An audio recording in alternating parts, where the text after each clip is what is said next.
আসসালামু আলাইকুম বন্ধুরা, সাগিনা কুকিংয়ে আপনাদের সবাইকে স্বাগত। আজকে আমি বানিয়ে নেব কাঁঠাল দানা রেসিপি। দেখতেই পাচ্ছেন আমি এখানে কাঁঠাল দানা কুচিয়ে নিয়েছি আর তার সঙ্গে একটা করলা মিশিয়ে দিয়েছি। চিংড়ি মাছ দিয়ে আমি এটা বানিয়ে নেব। তো চলুন এবার রান্নাটা করা যাক। তেল দিয়ে দেব। আমি সম্পূর্ণ রান্নাটা প্রেসার কুকারের মধ্যে করব। তেল গরম হয়ে গেছে, পেঁয়াজ কুচি দিয়ে দেব আর আদা রসুনের পেস্ট দিয়ে দেব, দিয়ে একটু লাল লাল করে ভেজে নেব। আগে থেকে আমি চিংড়ি মাছের মাথা বেটে রেখেছিলাম, সেটা দিয়ে দেব, দিয়ে একটু লাল লাল করে ভেজে নেব।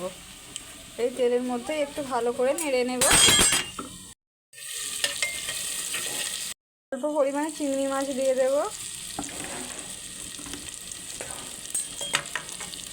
আপনারা তো অনেকেই অনেকভাবে রান্না করে খেয়েছেন, একবার আমার মতো করে রান্না করে দেখবেন, আশা করছি আপনাদের খেতে অসাধারণ লাগবে।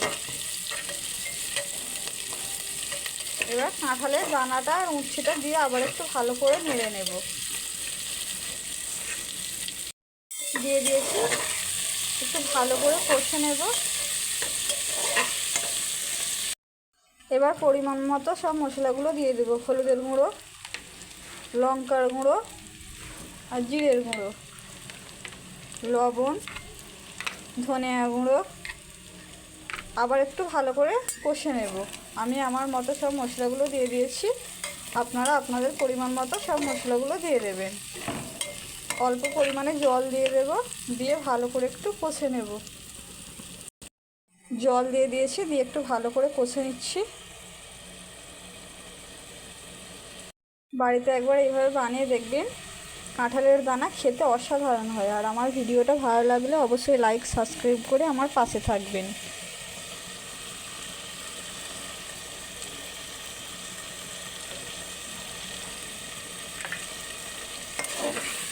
আমার ভালো করে কষানো হয়ে গেছে। এবার পরিমাণ মতো জল দিয়ে দুটো সিটি মেরে নেব, তাহলে একদম রেডি হয়ে যাবে আমার কাঁঠাল দানার রেসিপি।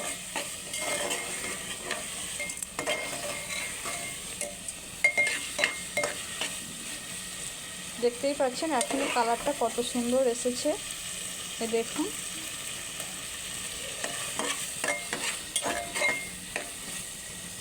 এবার পরিমাণ মতো জল দিয়ে দেব।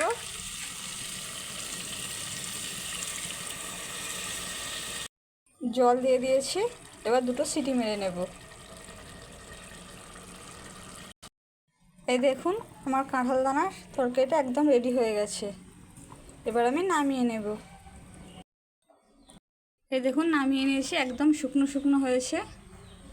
আমার রান্নাটা আপনাদের কেমন লাগলো অবশ্যই কমেন্ট করে জানাবেন। আজকের মতো আমার ভিডিওটা আমি এখানেই শেষ করলাম। ফিরে আসবো আবার নতুন ভিডিও নিয়ে।